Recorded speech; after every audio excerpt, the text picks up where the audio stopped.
After 3 years together, my girlfriend still can't forget her first love. There is a locked room in her house, a promise she made to her first love. As long as he comes back, there will always be a place for him in her home. For him, she has repeatedly left me behind. The last time, I left only a breakup message and disappeared without a trace. She went crazy, searching for me everywhere. Finally, in the cemetery, she discovered the truth about everything.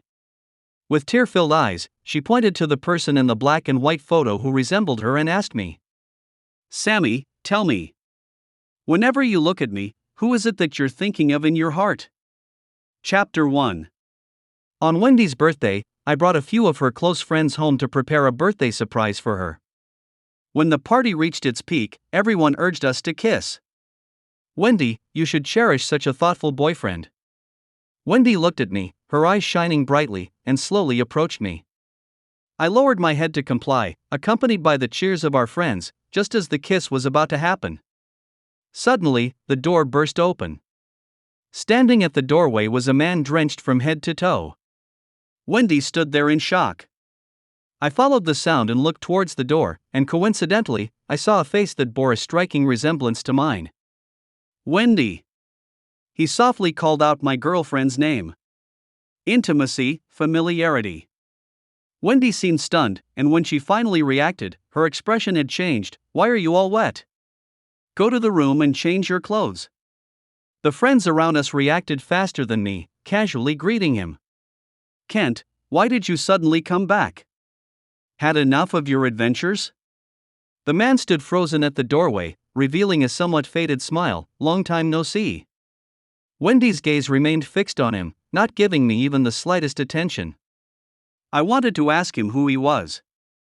Before I could speak, Kent walked straight towards the second floor.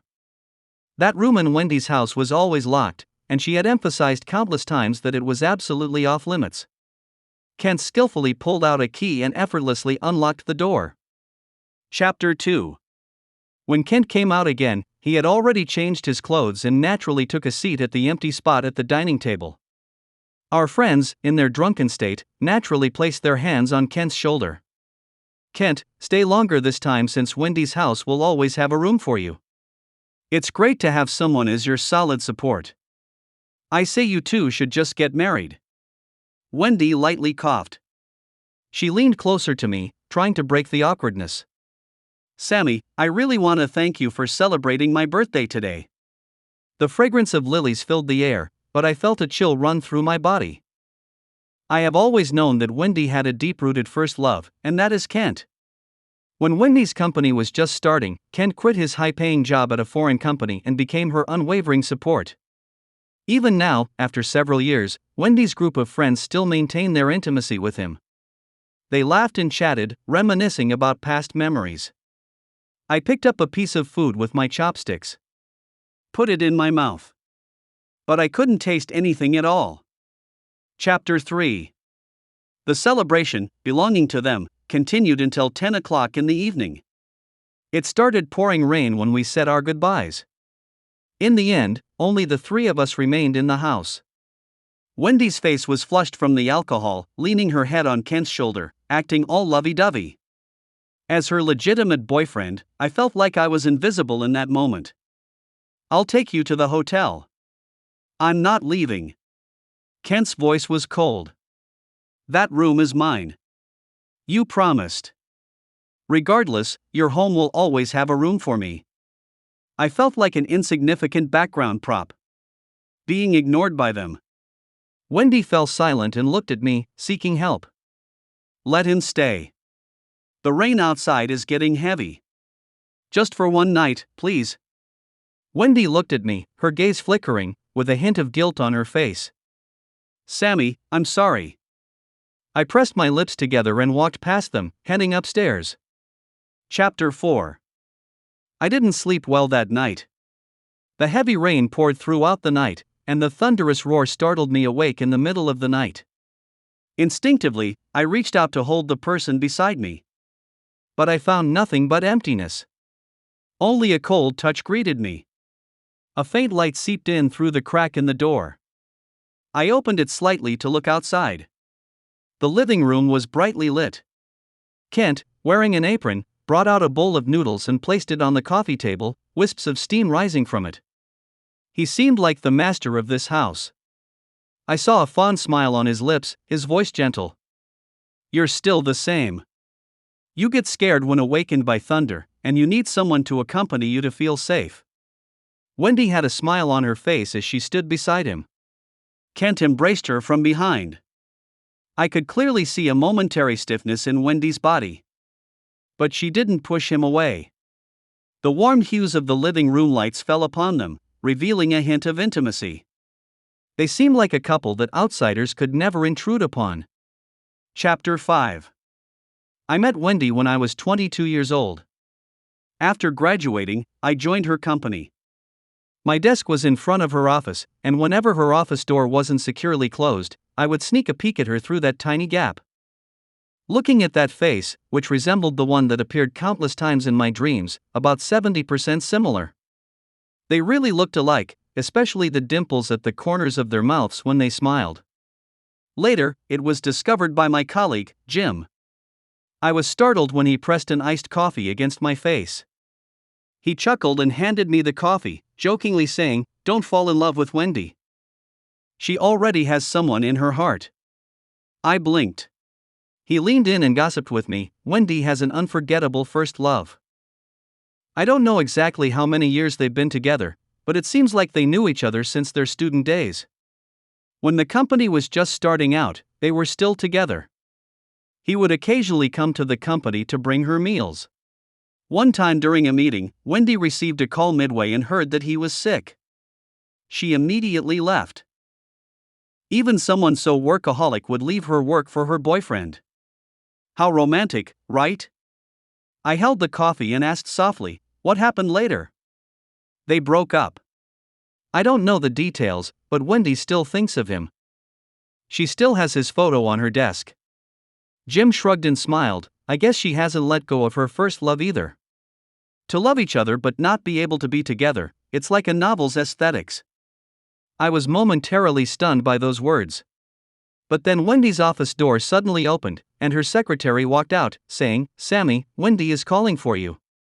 When I entered, Wendy was looking at some documents. When she saw me, she raised her gaze and smiled. Two small dimples appeared at the corners of her mouth. My gaze fell on a standing photo frame on her desk, and I stared at it intently, with Jim's regretful expression filling my mind. "Sammy, will you be my boyfriend?" Wendy suddenly spoke up. My thoughts were interrupted, and I instinctively answered, "Okay." When I came to my senses, I met Wendy's eyes. She looked at me while holding the documents, her gaze seemingly holding a silent sea. Suddenly, she smiled again, a smile that seemed accepting and tender. My heart suddenly exploded. The sound of my heartbeat echoed in my ears like drums. It was the first time since that person's death that I felt like I was truly alive. Chapter 6. Restless and unable to sleep in the middle of the night, I woke up with a faint headache. Subconsciously, I reached out to grab my phone and check the time. But when I opened my eyes, it was Wendy's smiling face that greeted me. Her eyebrows and eyes curved, with shallow dimples at the corners of her lips. My heart skipped a beat, and the wound from last night's key scratch still throbbed faintly. Wendy reached out and gently nestled into my embrace, her voice gentle. "Sammy." The delicate and light fragrance of orchids surrounded me once again, and Wendy's hand rested on my waist. She sighed again. "Why aren't you angry? You must have expected something from me." I lowered my eyes, turned around, and hugged her. My forehead pressed against her chest as I let out a soft sigh. "I don't desire your money. Nor do I seek your love. Wendy. I only want to see you. Just being able to see you. That is enough." Chapter 7. When I left home, I noticed that Kent's room wasn't locked. Wendy subtly blocked my gaze and planted a kiss on my face. I swallowed that question inside me. The weather forecast showed half sun and half clouds for today, but unexpectedly, it switched to heavy rain as I was about to finish work. Wendy didn't come to the office today. I sent her a text message, asking if she was free. Can you come to the office and pick me up? The message went unanswered, and even as I finished writing up the plans on my computer, the only green box on the messaging interface was the one I sent. I collected my things and headed downstairs. The rain was pouring heavily, splashing onto the ground and drenching my pants. The wind blew, sending a chill through my legs. Thunder roared, accompanied by lightning suddenly tearing through the sky. I was startled and took 2 steps back. The scenes from yesterday overlapped with the present, reminding me. Kent was afraid of thunder. It had been an hour and a half since I sent the message, and Wendy never took this long to reply to my messages before. I dialed her phone. The ringing went on for about half a minute before someone picked up. But it wasn't Wendy who answered the call. A lazy and relaxed male voice came from the other end. Hello? The cold wind made me sneeze. Where's Wendy? Kent paused for a moment before saying. She's making ginger soup. I got a little wet when I came back. The rain was getting heavier. I suppressed the restlessness in my heart and calmly said, Can you ask her to come to the office and pick me up? I didn't bring an umbrella. There was silence on the other end for a while. Sorry, I'm a bit scared. I'll let her come over once the thunder stops. Our roles seemed to have suddenly reversed. I couldn't tell who was Wendy's boyfriend anymore. Could you please give her the phone then? The person on the other end put the call on speaker and shouted, Kent. Your boyfriend says he didn't bring an umbrella. Can you go and pick him up? After the shout came silence, followed by the sound of faint rustling. Kent whispered again, not addressing me. But I don't want you to go. Another awkward silence. After a while, it sounded like Wendy had taken the phone, and she sighed softly. Sammy, I'm sorry. I'll come to pick you up later. Just wait for me at the office. The call ended. The damp weather brought back many unpleasant memories, and even the countless old scars on my arms seemed to throb faintly. In this endless downpour, I suddenly realized that I wouldn't be able to wait for Wendy. Chapter 8. I waited until late at night, with everyone in the company gone, before the person who came to pick me up finally arrived. It wasn't Wendy. The familiar car stopped at the company entrance, and the door opened to reveal Lynn's face. Wendy's friend. Lynn and I weren't very familiar with each other. After getting in the car, I thanked her and leaned against the side, feeling cold all over. My head was already dizzy from the cold wind blowing. After driving for a while, Lynn suddenly spoke up. She can't let go. I looked up and met her eyes through the rearview mirror, my mind feeling a bit confused. Wendy asked me to pick you up because she's with Kent, right? I didn't know how to react and instinctively wanted to smile. You figured it out. Lynn chuckled. After all these years of on again, off again, it should have ended long ago. She met my eyes through the rearview mirror, her lips slightly pursed. I was taken aback. Then why aren't they together? Because there's a thorn in Kent's heart. Wendy offended someone in her business and sought revenge on Kent. Unfortunately, he was delayed the day and couldn't make it in time to see his mother one last time. He has a hurdle in his heart, torn between love and hate. He can't get over it. And Wendy owes him, forever feeling guilty towards him. So, do you understand? Her tone was calm. Like a sharp knife, silently slicing through my flesh. You'll never be able to come between them. I didn't say anything, just avoided her gaze. I looked outside at the continuous flow of vehicles and the meandering raindrops on the car window. But in my mind, I was thinking about that day. Shortly after I started working, I secured a big deal, and my colleagues made a fuss about treating me to a meal. Coincidentally, Wendy passed by. The atmosphere in the company was good, and a colleague boldly asked her if she would join us. Wendy looked at me, smiling with her eyes and eyebrows curved. I met her gaze. In reality, everyone was just joking around because we all knew that Wendy rarely got involved in personal matters. But she looked at me, with a smile at the corner of her lips like a blossoming spring breeze, and for the first time, she replied, "Okay." My heart skipped a beat for no reason. Later, Wendy paid for that meal. When I went to the front desk to make the payment, I happened to see her finishing up at the counter. "I'll transfer the money." Wendy blocked my hand and said gently, "No need." "No, we agreed from the beginning that I would treat." I wanted to unlock my phone, but Wendy lowered her head to look at me, her eyes revealing a hint of tenderness. "Then you can treat me next time." I looked up in surprise, and our eyes met, as if there was a layer of mist surrounding them. Her gaze was clearly on me, but it was directed towards someone else. She smiled mischievously.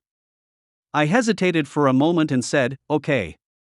I was incredibly familiar with Wendy's gaze, but this time, it felt like she was looking at someone else through me. I knew. But it didn't matter. Chapter 9. Later, Wendy admitted that she had planned it all, using the opportunity to ask me out. After we started dating, she would curl up in my arms, smiling like a little fox, and say, "Once you agreed that day, I knew you couldn't escape from the palm of my hand. Sammy," she said, "from the moment I saw you, I liked you." Chapter 10. When Lynn's car arrived downstairs at my home, the rain had already subsided quite a bit. She opened the umbrella and escorted me to the doorstep. "By the way, if you really break up with her, it would be awkward to continue working at her company. You can come find me." She took out a business card from her pocket. I reached out and took it. "Is this trying to poach me?" Lynn looked incredibly calm. "Putting everything else aside, your work abilities are exceptional. Everywhere would be eager to have you, so why not secure a spot with me in advance?" Before I could say anything, Wendy's voice suddenly came from behind me, sounding chilly. "He won't go. Caught red-handed trying to steal a friend from behind." But it didn't matter, it wasn't me who felt embarrassed. Lynn smiled, didn't respond to her, and turned to get back in the car. Wendy clenched my wrist, her nails digging into my flesh. My hands and feet felt cold, but the spot where she held me had a hint of warmth. Veins throbbed on my temples, and my head felt like it was about to explode. I looked at Wendy and said seriously, "Let's break up." "Not good." She didn't even hesitate, directly rejecting it. Wendy's face turned grim, her eyebrows furrowed. "Is it because of Kent? He's leaving tomorrow, you don't have to." Her voice faded in and out. My head was throbbing so intensely that I couldn't gather my thoughts to argue with her. Just before losing consciousness, I saw a blurry figure rushing towards me. So familiar. I instinctively blurted out, and Chapter 11. Perhaps it was because of getting caught in the rain and being blown by the cold wind. My body was already not in good condition, and suddenly I had a fever. The next day when I woke up, I heard Wendy on the phone. "Sorry, I have something to do today. He's sick, and I need to take care of him." A drowsy feeling washed over me once again. I drifted back to sleep, and when I woke up, I didn't know what time it was. I woke up because of thirst. My throat was dry and stinging. The towel on my forehead seemed to have dried up. The high fever had drained all my strength. I tried to call out for Wendy, but couldn't produce a complete sound. She wasn't in the room. The water glass was placed at the edge of the bedside table. I made an effort to reach for it. My hands and feet had no strength. When I struggled to move closer to the edge of the bed, the blanket beneath me suddenly slipped. I knocked over the water glass and fell heavily to the ground. My whole body felt broken, in pain everywhere. But there was no one coming to help me. When my feverish mind was in a haze, that person appeared. She had a face that was almost identical to Wendy's, with two shallow dimples when she smiled. She smiled and called me. "Sammy," she said. "You have to live well." I wanted to call out her name, but my throat was so dry and sore that I couldn't utter a syllable. "Anna. Don't go." Chapter 12. When I woke up, I was in the hospital, and my body temperature had gone down a bit. I opened my eyes to see the white ceiling, the foredrip, and Wendy. Seeing me awake, her eyebrows slightly relaxed, and she poured me a glass of water. The soreness in my throat finally eased a bit. Sammy, you had a serious fever this time. Her face looked somewhat strange, but her voice softened. When I came back and didn't see you on the bed, how did you suddenly fall off? I didn't say anything.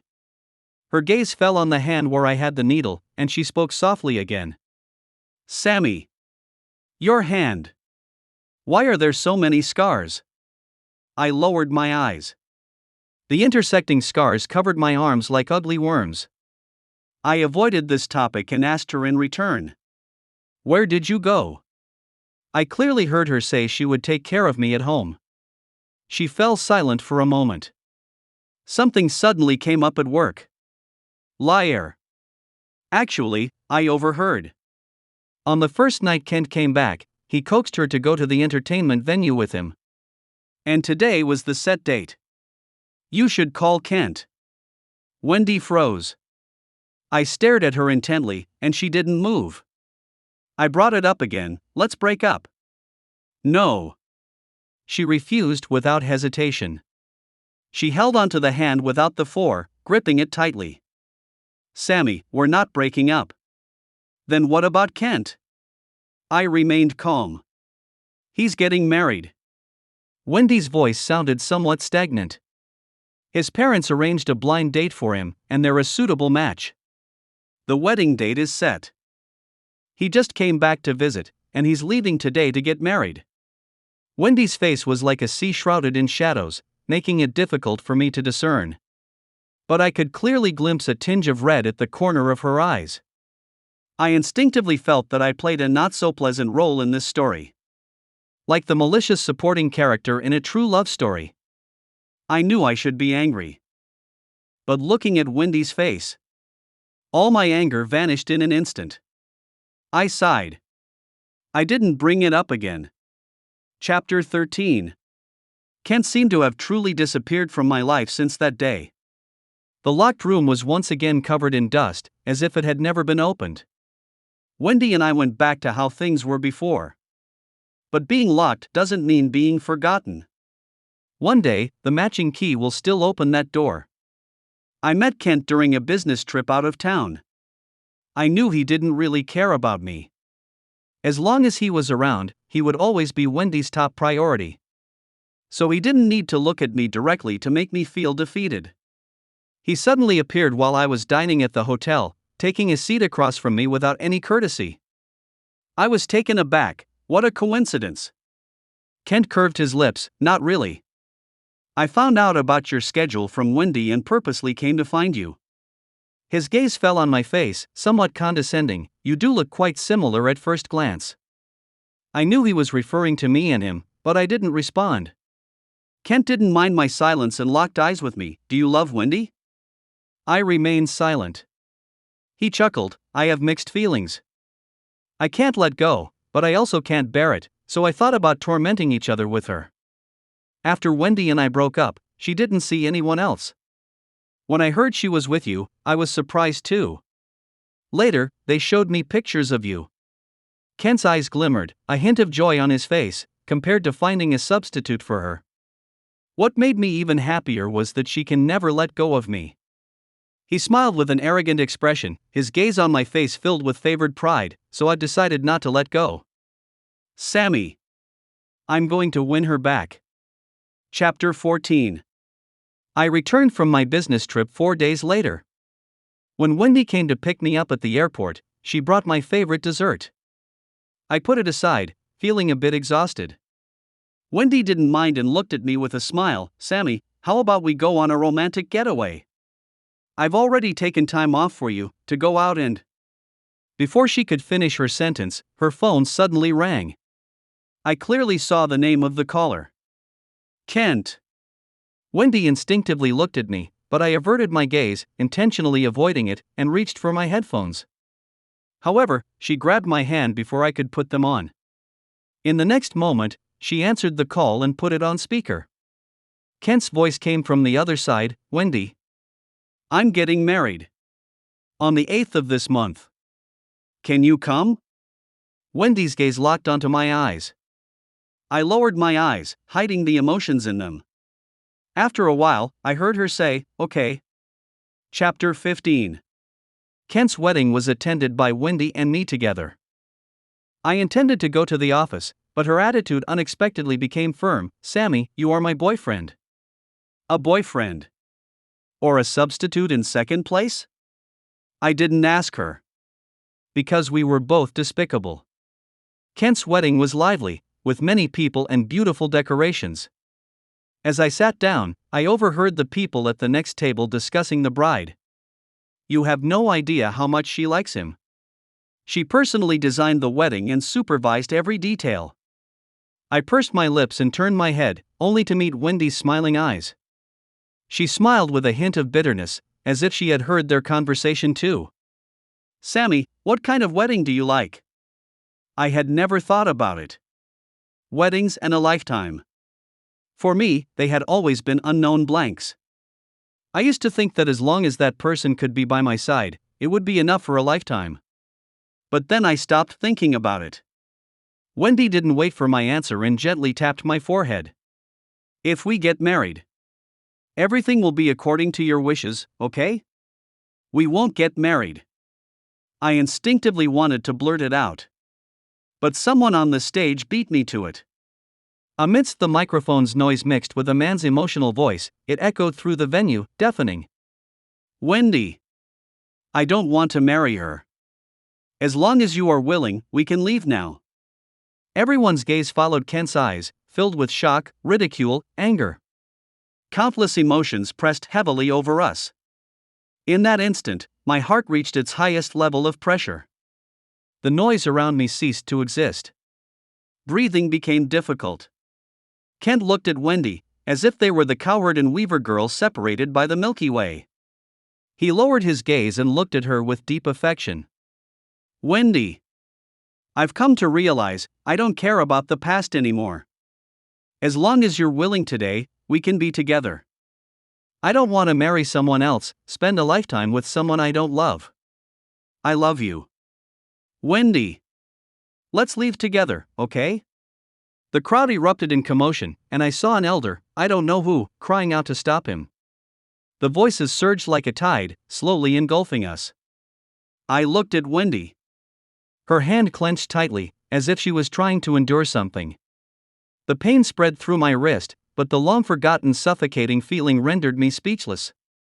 The next moment, she suddenly let go of my hand. I stared blankly as she stood up and ran towards Kent. The crowd was crowded, but they were getting closer and closer.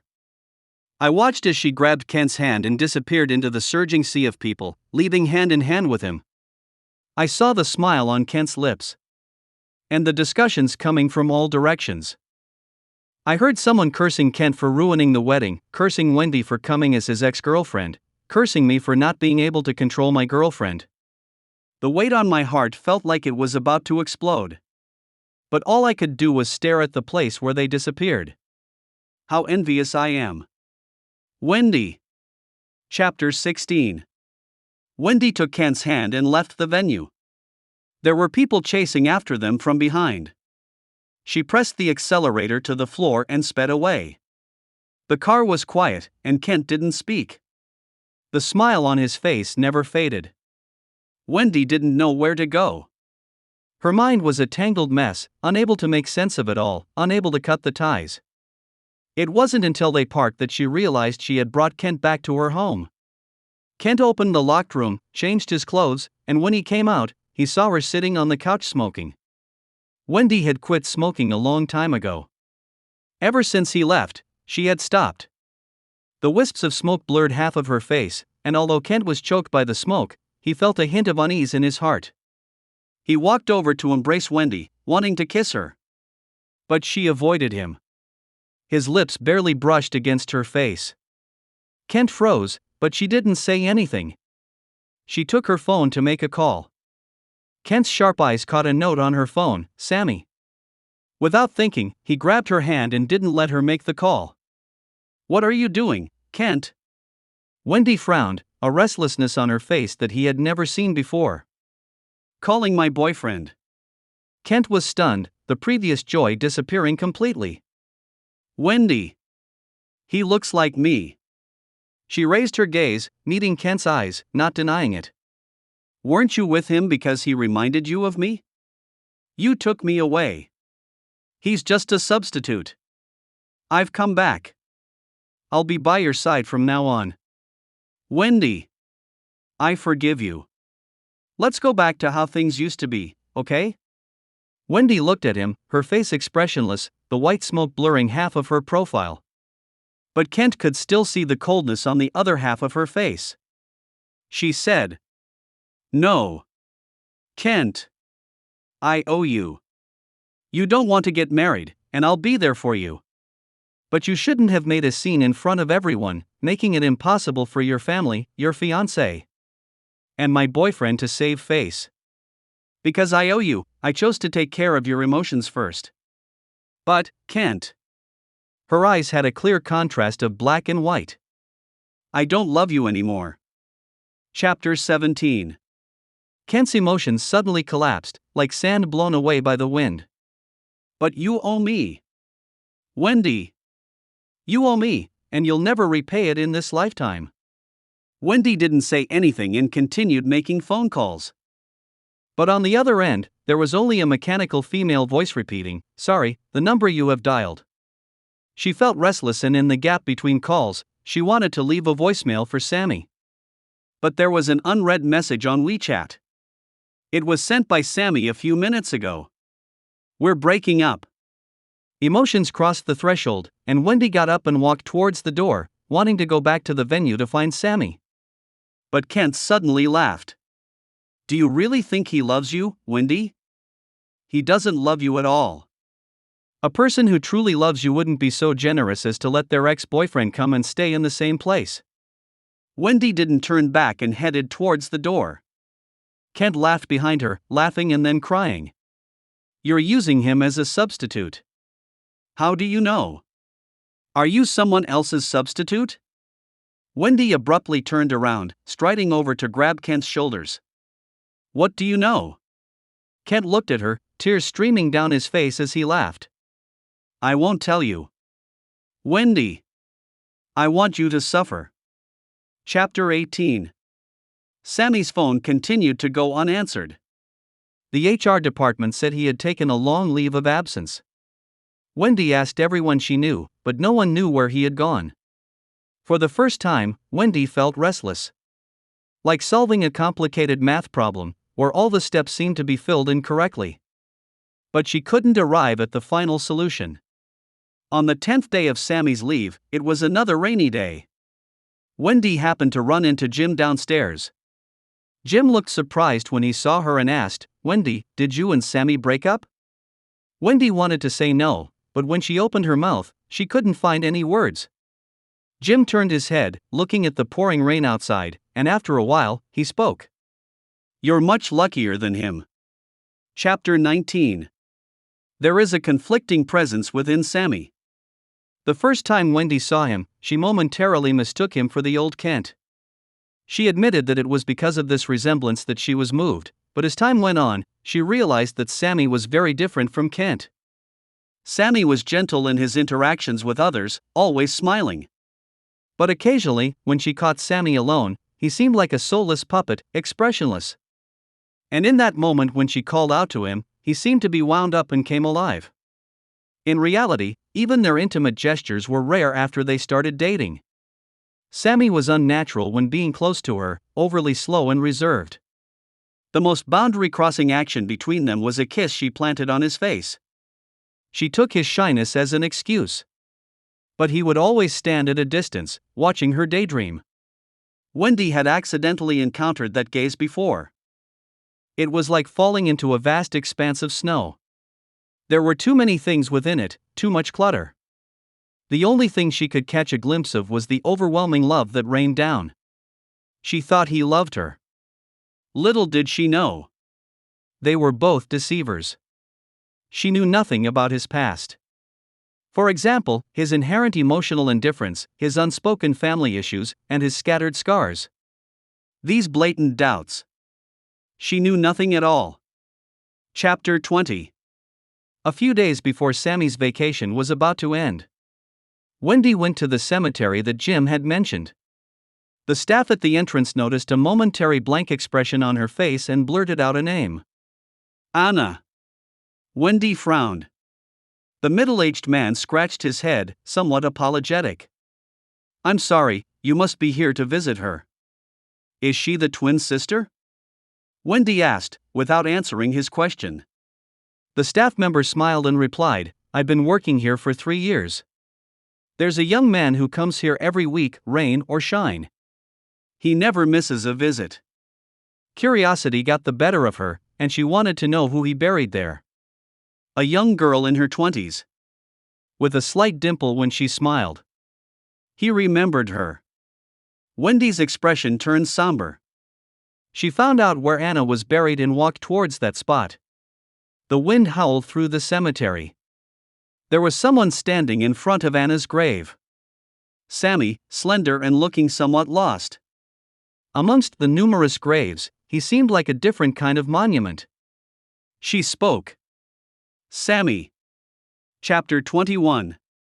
In that moment when I turned around, the glaring halo of light blurred the figure of that person. For a moment, I thought it was her. It's funny how memories can play tricks on us. A person cannot come back to life. That is the simplest truth. I was taken aback when I saw Wendy clearly. Wendy has always been composed, often smiling when facing me, with a dimple at the corner of her mouth, reminiscent of Anna in many ways. But this time, she didn't smile. Her gaze fell on the black and white photograph behind me. After a while, she struggled to speak, her voice like a sluggish stream. Sammy. What do you think about when you look at me every time? What do I think about? In every moment I peer through the crack in the door, in every moment I gaze at Wendy's silhouette lost in thought. I imagine her drawing Anna with me. If she hadn't died. If she had survived. What would she be like? Chapter 22. I grew up in the alleys of the urban village. Childhood was filled with gossip mixed with foul language from adults, the putrid smell of decaying sewers, ubiquitous flies, an alcoholic father and indifferent mother. The boundary between life and death was not very clear to me. When I was beaten by my parents to the point of losing consciousness, I heard my mother stopping my father, saying, "Don't actually kill him." And I thought to myself, might as well be dead. It's strange. They were afraid of leaving visible marks where clothes couldn't cover. But as I grew older, they were no longer satisfied with just abusing me at home. They wanted to assert their authority even outside. I was berated and humiliated in front of others, stripped of my dignity.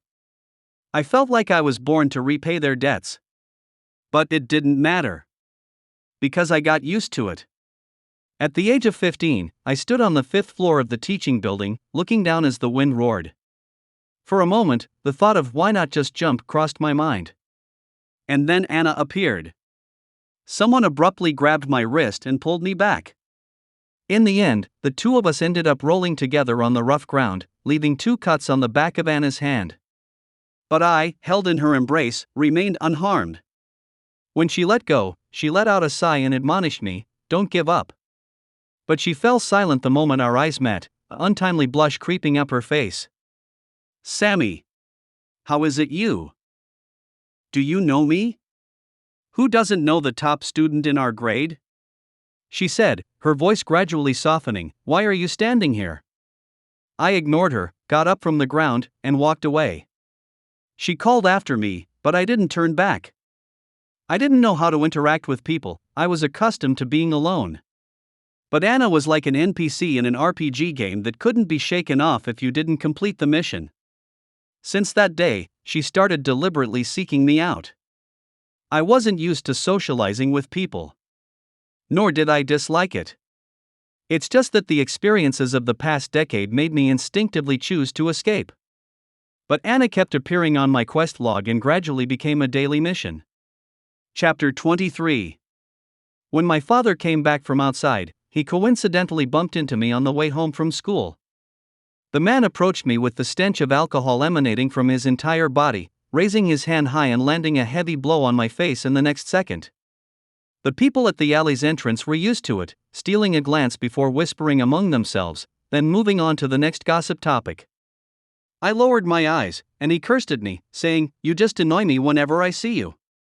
After cursing, he didn't care about me and stumbled away. The pain on my face hadn't subsided, burning painfully. I looked up and coincidentally met Anna's eyes among the crowd. She seemed startled, raised the book in her hand, was about to call out to me, but hushed in the moment her gaze touched my cheek. She took me back to her home, where only she and her grandmother lived. Anna dampened a towel and placed it on my face, asking, "Who did this?" "My dad."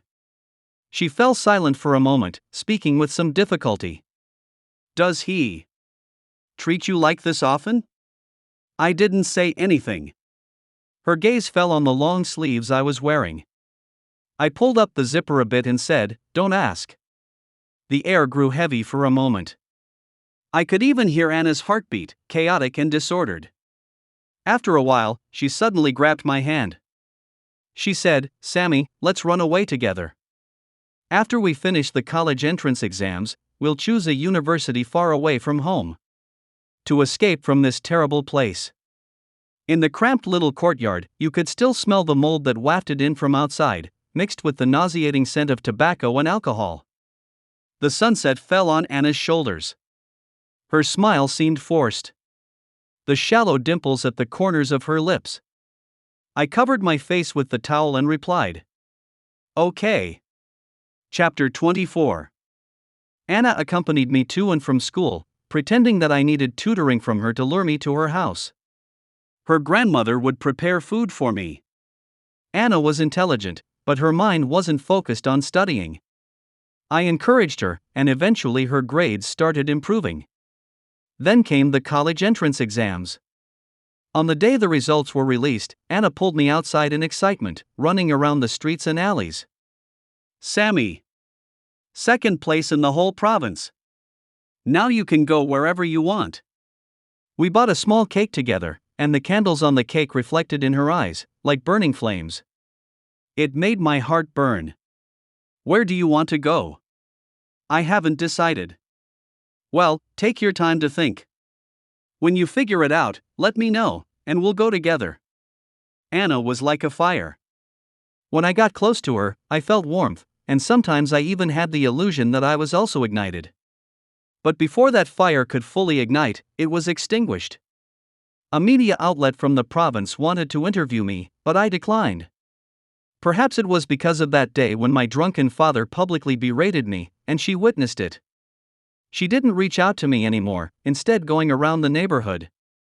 The life that had been observed coldly for over a decade became material for others to gossip about. They exaggeratedly cursed my parents and described how miserable my life was. After some processing, it became a topic for people to discuss over tea. This news caused a sensation. Countless media outlets flocked to cover it. They intruded into every aspect of my life, and everyone pointed and said, "That's the poor child. His parents treat him like that, yet he still has such good grades. You should learn from him." My parents couldn't handle the harassment. They seemed to face retribution, being scolded and punished by their workplaces. But scum never repent.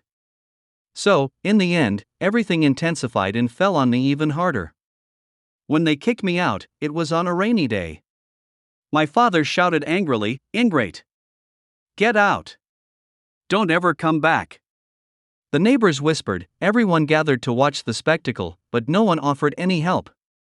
18 years of accumulated pain reached its peak at that moment, breaking down my last line of defense. And then Anna appeared. She fearlessly pushed through the crowd and grabbed my hand. "Sammy, it's going to be okay. I'll take you away. Don't be afraid, Sammy. I'm here." Chapter 25. I am sick. Anna took me back to her house. There were only 2 rooms in her house, and she gave me hers. She slept with her grandmother every day. I locked myself in the room, pulling the thick curtains, curling up in the darkness. The old scars on my body felt like worms, wriggling and gnawing at my nerves. I couldn't see any light. Sometimes I would go crazy. Using my sharp nails, I would scratch my arms until they bled, and then I would regain my senses, like a trapped person finding their consciousness again. I had no idea what I had done just a second ago. Anna would give me medicine in the dark. Sometimes I wouldn't speak, obediently letting her give me the medicine. Sometimes I would suddenly have an attack, reaching out to knock the medicine from her hands, and then picking at the freshly healed scabs. I scratched too hard, and the blood on my arms would stop and then flow again. In the pitch black, only Anna's eyes had a faint glimmer. She suddenly rushed over and held me tightly in her arms. I was trapped by her, wanting to push her away but afraid of hurting her. I couldn't feel the pain for a while, until I bit down on her shoulder. Anna didn't say anything, just held me. Until my frenzy subsided. A suffocating silence filled the room. Anna. Sammy. She interrupted me. Her head buried in my neck, her hands trembling slightly. I felt the dampness on my collar, like falling sparks, almost burning me. It's okay. It's okay. She repeated it over and over. I didn't know if she was comforting me or comforting herself. You're just sick. Like having a cold. As long as we go to the hospital for treatment, take medicine properly, and listen to the doctor, you will get better. You will definitely get better. In the darkness of the room, the scent of blood mixed with the lavender-scented detergent on Anna's body, along with the faint smell of floating dust in the air. Her body pressed against mine, heavy and hot. I could even feel her heart beating incessantly in her chest. It's strange. When I was beaten by my parents until I couldn't make a sound, I didn't cry. When they slapped me in front of my classmates at school, I didn't cry. When everyone looked at me with strange eyes and I was kicked out of my home, I still didn't cry. But the warm liquid that traced my face told me otherwise. I cried. Tears are salty. I instinctively wanted to wipe them away, but Anna held me tighter. Heartbeats thundered in my ears. Not just hers. I closed my eyes, my hands wrapped around her waist. I said, yes. I'm just sick. Chapter 26. Anna was fully armed the first time she took me to the hospital, wrapped up tightly. But I still fell halfway there. She shielded me from most of the strange looks, whispering softly to me, Sammy, I'm here. Don't be afraid, Sammy. When I came to my senses, I met her eyes. There was a hint of moisture in her almond-like gaze. Not embarrassment. It was concern. I suddenly became quiet. The doctor said I needed to be hospitalized. But we didn't have that much money. Instead, he prescribed medication for me. Antidepressants are not cheap. It was a long and dull vacation. Anna worked part-time early in the morning and returned late at night, while also supervising me taking my medication and making appointments with a psychologist for me. She had tanned, except for her eyes, which still sparkled. I was able to go out, but I was still afraid of crowded places. Anna came back in the evening and saw me in the yard picking vegetables with her grandmother. Sammy, did you take your medication today?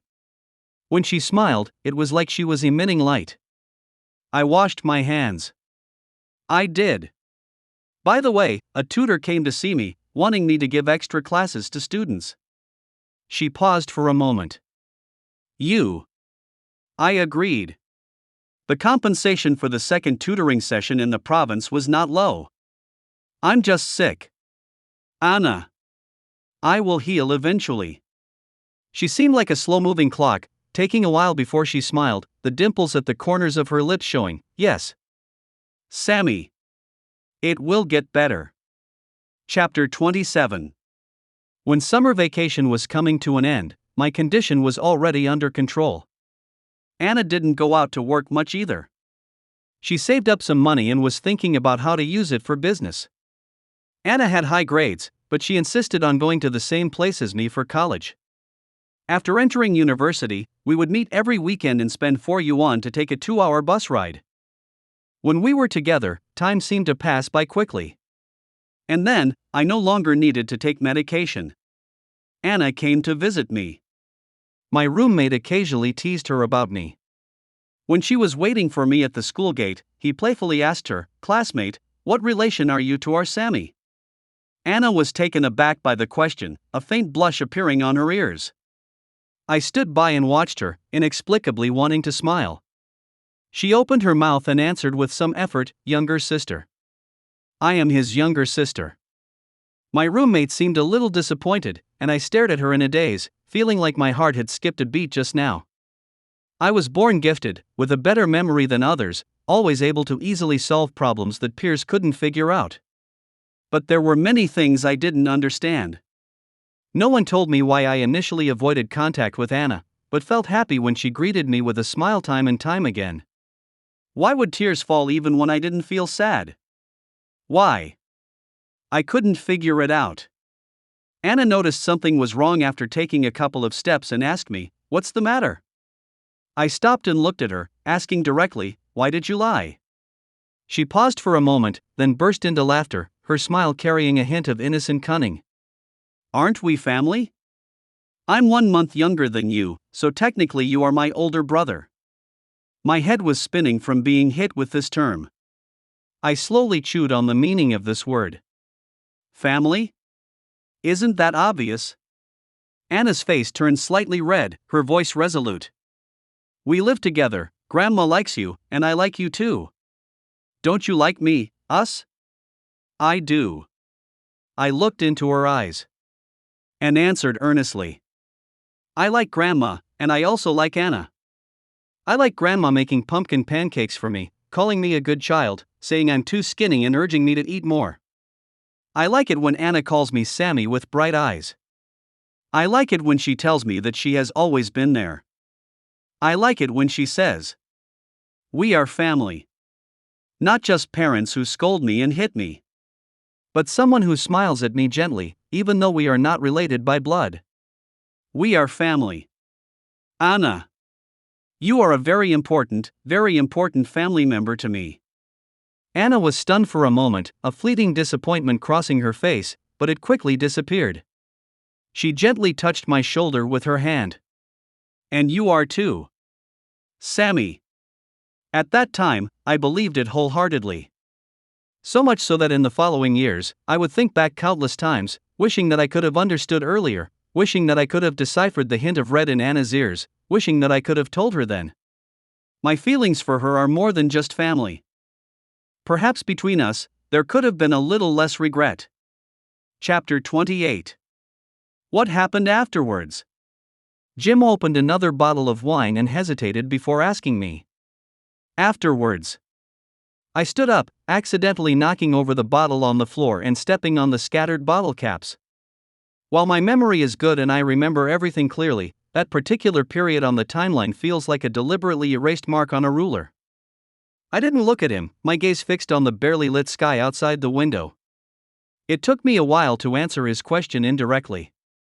"Do you remember? Was there news 5 years ago?" Just before the Chinese New Year, a car crashed into pedestrians, causing 6 deaths and 12 injuries. Jim paused for a moment, reaching for his phone to search for it. I closed my eyes. The intentionally forgotten memories resurfaced. The speeding car, the deafening noise, the scattered crowd, and the pain of being forcefully pushed aside. Then came the sudden eruption of screams and cries. Someone rushed forward to embrace the motionless child on the road. Someone ran into the middle of the street like a madman. Finally, it all froze in that pool of continuously flowing blood. Anna bled so much blood. Can a person's body hold so much blood? I don't know. Time fast-forwarded. An ambulance arrived. She was taken into the emergency room. The light on the door flickered, brightening and dimming. I forgot how many times she was wheeled in there those few days. All I remember is that the lights in the hospital corridor were very dim. The middle of the night was so cold. I counted the tiles on that corridor over and over again. From one end to the other, then from the other end to this end. Sometimes there would be an extra one, sometimes one less. In the end, I couldn't count them accurately either. When the light went out for the last time, the doctor came out from inside and shook his head at me. She said, "Say a few more words before the end." When I entered, Anna's eyes were half open, looking towards the door. The respirator covered most of her face, and the smell of blood inside was heavy, very heavy. Upon seeing me, she seemed like she wanted to smile, but even lifting her eyes seemed to require effort. Only then did I notice that she had become so pale. Gentle and fragile, like a sickly princess from a European fairy tale. Anna moved her mouth, but no sound came out. I removed her respirator. She fell silent again. She struggled to raise her hand, trembling. I half knelt on the ground, resting my face on the edge of her sickbed. Anna reached out, slowly, gently, cautiously, and her hand landed on my brow. It was like caressing a precious silk, as if she wanted to engrave something into my very being. Her fingertips traced along my brow, inch by inch, crossing over my eyes and eyebrows. There was a slight tickling sensation. I didn't cry. I just looked at her. Anna looked at me too, her eyes slightly narrowed, as if she wanted to smile, but also as if she wanted to see more clearly. For a long time. Only then did I hear her call my name. Sammy. I obediently responded. Speaking was a struggle for her, biting off each word, as if chewing on shards of glass. You must live well. Live well. But what does it mean to live well? I don't know. So I asked. Anna paused for a moment. Well. It seemed like I had asked a sudden question, and she hadn't thought it through. Study well, get a degree, find a job you like. She hesitated for a moment, as if choked, and it was difficult for her to continue. Fall in love, get married. Grow old slowly. I remained silent. But she became a bit chatty. Don't stay up late, go to the hospital promptly when you're sick, don't. As she reached the end, her voice grew fainter and fainter. Sammy. I looked at her. Anna looked at me, her eyes flickering, like the stormy sea wrapped in darkness, with surging waves. Yet it all came to a calm stop in her serene expression. At the very end, her fingertips rested on my brow. She said, "Eat well. Sammy." Chapter 29. I did as she told me. Studied, graduated, and found a good job. I met Wendy. She confessed her feelings to me, and we started dating. I didn't stay up late, but I often struggled with insomnia until midnight. I made sure to eat well, and I no longer had any picky eating habits. I did everything you told me to do, Anna. But why? Am I still not happy? Chapter 30. Wendy wanted an answer, but I couldn't give it to her. Aren't we the same? Don't you remember? When we weren't dating, you got drunk, and I took you home. You called me Kent. We're still quite similar, aren't we? Kent told me that substitutes can never compare to the real thing. Wendy, don't you feel the same way? Wendy opened her mouth, as if she wanted to say something, but after a while, no words came out. Kent is back, and you can let go of your doubts and elope with him. Isn't a happily ever after ending what we all want? I stood at a higher place, looking down at Wendy. Why did you come to find me then? She said, it's not like that. I took him away out of guilt. I already. Are you going to say that you've fallen in love with me? I interrupted her. Wendy was taken aback. Is this what love is like? I asked her, is love about ignoring me on a rainy day and making ginger soup for him? Leaving the sick person behind to be with your ex-boyfriend?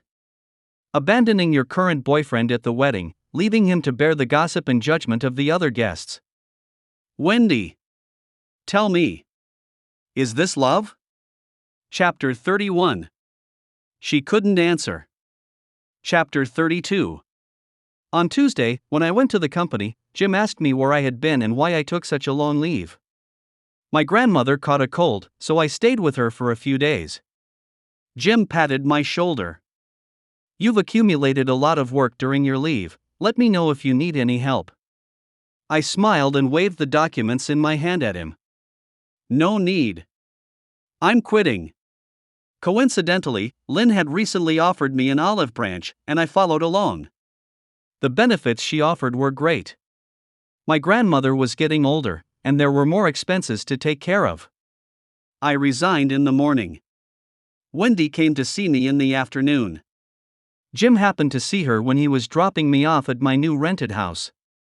When she saw me, her eyes flickered briefly, and she impatiently extinguished the cigarette between her fingertips. Why are you quitting? My ex-girlfriend is my boss, it would be awkward. Wendy seemed amused, as if she found it funny. Having spent so much time in the business world, she was always adept at handling any situation.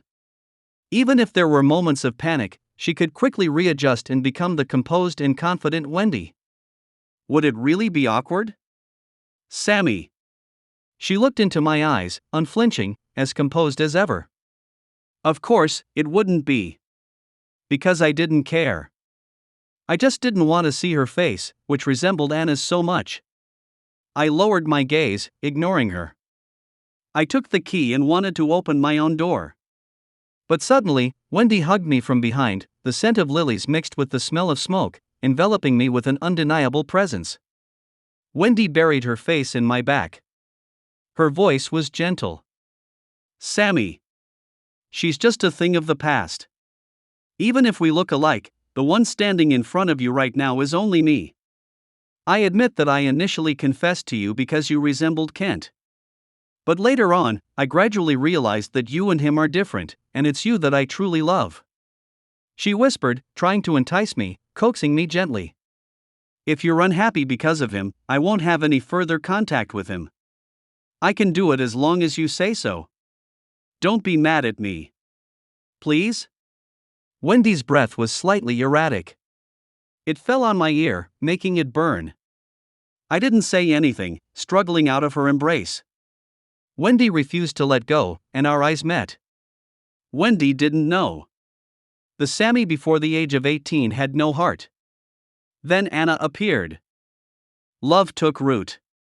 Struggling and sprouting from the depths of my heart, even the dry bones grew flesh and blood.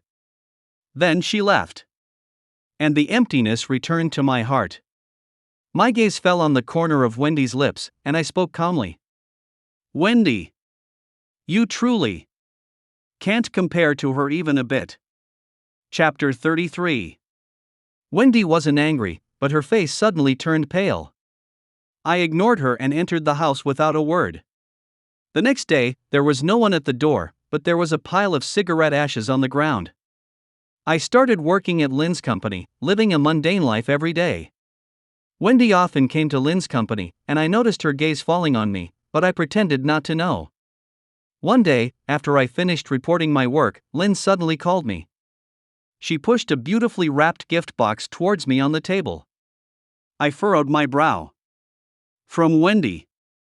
She cleared her throat. She went on a business trip abroad a few days ago and happened to come across an auction. This watch suits you well. The lid of the box was lifted, revealing a sparkling dial inside. It looked valuable with its radiant appearance. I didn't react. Lynn smiled. The lock on the door of her room at home was recently removed. She and Kent have completely broken up, she said. Lynn. I interrupted her. She didn't continue speaking. If you don't want to hear it, I won't say any more. But she's not so easily giving up. Sammy.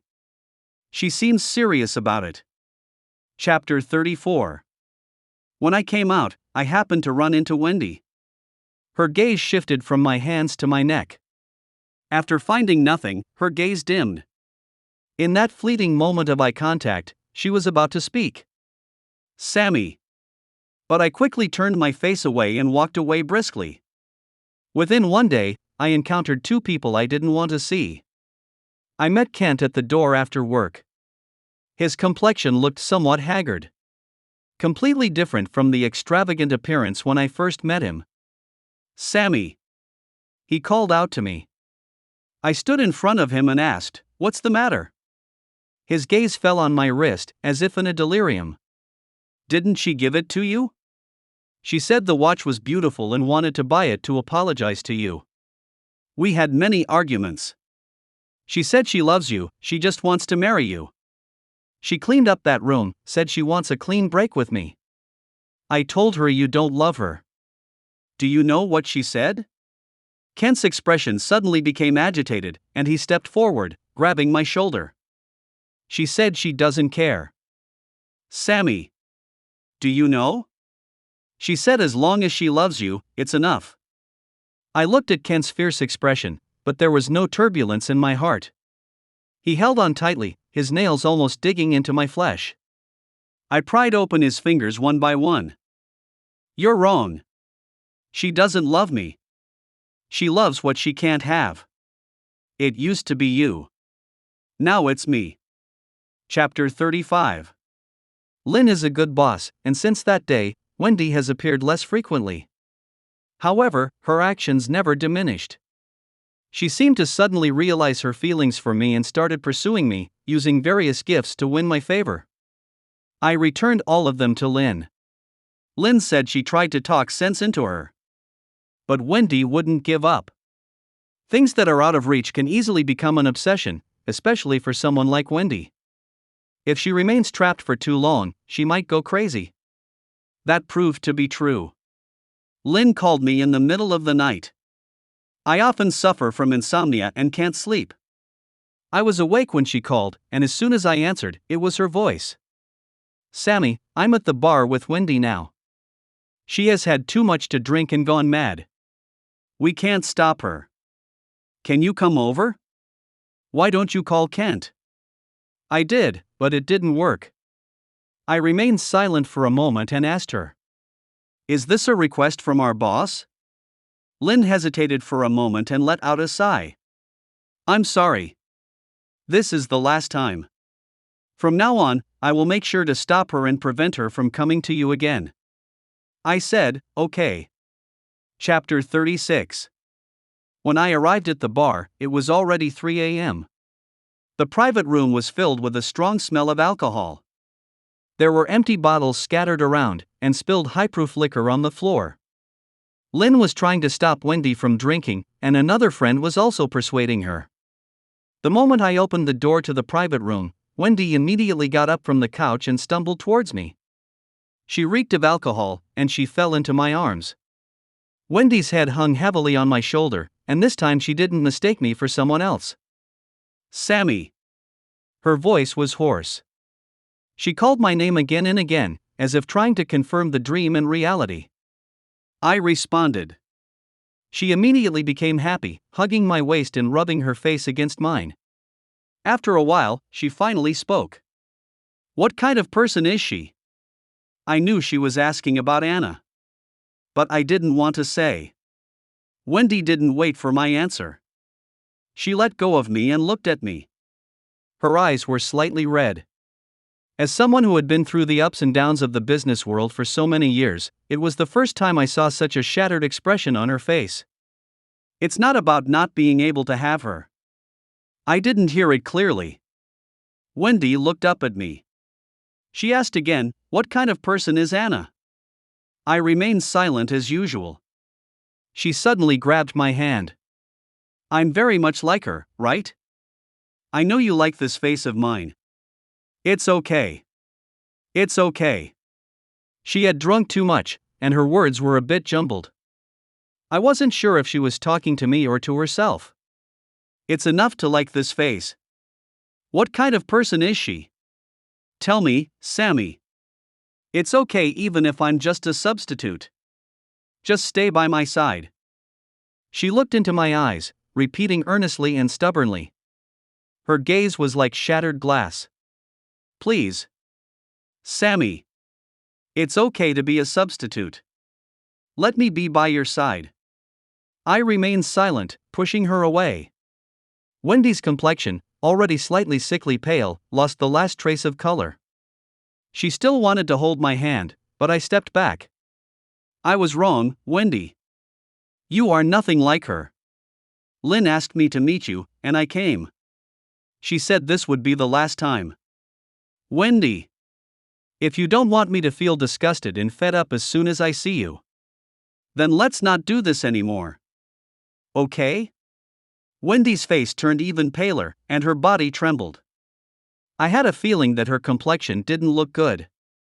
I was about to open the door and call for Lynn when she suddenly lost her balance and collapsed. I didn't look back. She called out to me from behind, her voice weakened by pain. Sammy. Lynn entered the room, dialing for an ambulance and going to support Wendy. And I turned around and walked away. Without looking back. Chapter 37. Lynn said that Wendy has been hospitalized. She hesitated on the other end of the phone, and finally sighed, saying, "She still wants to see you." I told her that if she doesn't want you to hate her, she shouldn't keep pestering you. I didn't say anything. Lynn apologized again. "I'm sorry. I won't let her bother you anymore." The wind whispered through the cemetery. I placed the flowers I brought for Anna. The girl in her early 20s had a smile in her eyes. In the photo, I was standing in front of her, and my reflection could faintly be seen in her eyes. Lynn continued to say something on the phone. I didn't hear a single word. Finally, I heard her hesitant question. If. She didn't deceive you at the beginning, she genuinely wanted to be with you. Now, would it be different? I heard the overlapping breaths on the other end of the phone. The second person's breathing was heavier. No, it wouldn't. I answered. The call was disconnected. Silence fell upon my ears. It's not necessary to be in love to live a good life. Isn't that right? No one answered me. The girl in the photo only smiled with acceptance. The sky was high and the clouds were light. I lowered my gaze. Anna. I miss you so much. Grandma misses you too. When I took time off to go home, on the day Grandma recovered from her illness, she made pumpkin pie for me. I sat in the yard picking vegetables, the sunlight outside was warm and comforting on my skin. Grandma fanned me with a palm leaf fan, swaying back and forth. Everything was fine. Just one person was missing. It's been 5 years since Anna left. Grandma often urged me to bring a girlfriend home. You always come home during breaks, where do you have time to find a girlfriend? Her hair was white, but she was kind as ever, calling me a good child with a smile. I chuckled and passed by. She lightly tapped my head with the fan. She got up and went to the kitchen to bring the pumpkin pie. When I looked up, I was met with the sun shining down on me. The light was so bright it made me dizzy. Sometimes, after a high fever, I would dream. 16 or 17-year-old Anna, asking me how to solve a problem, walking home with me after evening self-study, grabbing my hand and saying she wanted to run away with me. When she smiled, it was like a dazzling sun. In the end, always, it was 21-year-old Anna, pale-faced, lying in a hospital bed, repeatedly tracing the contours of my eyes and eyebrows. Repeating over and over again. Live a good life. Anna. You forgot. It was because I met you. My life only started to get better. I snapped out of a brief dizziness. Grandma called me from the house. I responded and walked inside, wiping away the tears from the corners of my eyes, as if I had never cried. A lifetime is so long, so long. The remaining decades are just a long sentence.